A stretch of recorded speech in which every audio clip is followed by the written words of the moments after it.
Ini yang penting ada implementasinya, bahwa kita harus melibatkan pemerintah, stakeholder, peneliti, pembudidaya, dan lembaga independen. Kenapa pemerintah? Saya cerita sedikit. Kami pernah bekerja sama dengan beberapa pihak, tetapi saat itu bekerja sama dengan perorangan.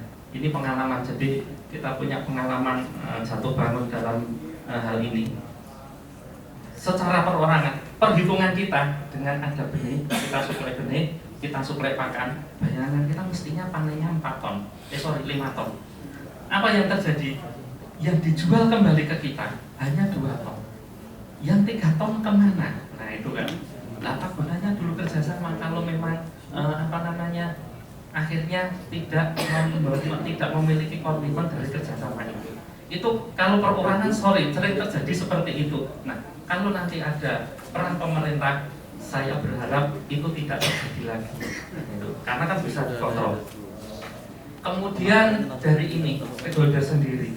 Kadang-kadang teman investor kita itu maunya membeli jadi. Ada sidat, kita beli jadi.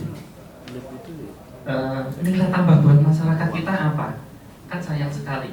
Padahal itu sidat dari kita, teknologinya memang dari sana, yang mengerjakan kita, nanti kita nggak dapat apa-apa. Jadi mestinya investor, terutama dari stakeholder ini, selain melakukan alih teknologi, dia harus bisa memberi nilai tambah yang bermanfaat buat masyarakat kita. Kemudian peneliti, sampai sekarang kalau saya ditanya, tadi Mas Agung mengatakan PMAO, pakan Mas Agung, gini, sampai saat ini saya kalau ditanya, saya pasti akan mengklaim pakan saya paling bagus. Mungkin tadi ada berbagai merek, pasti diklaim pakan mereka yang paling bagus, ini paling bagus, ini paling bagus. Jujur, pasti seperti itu yang terjadi. Boleh-boleh saja, yang penting nanti adalah bukti di lapangan. Kan yang penting kan seperti itu. Karena apakah kalau ditanya standarnya seperti apa, standarnya ya produksi itu, bukti di lapangan itu. Nah, sampai saat ini saya pun tetap melakukan penelitian.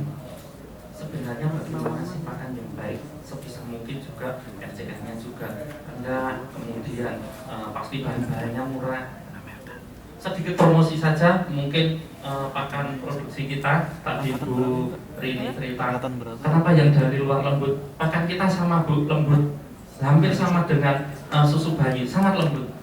Tapi formulanya rahasia ya. Boleh tanya yang lain, tapi jangan tanya formula. Itu rahasia perusahaan.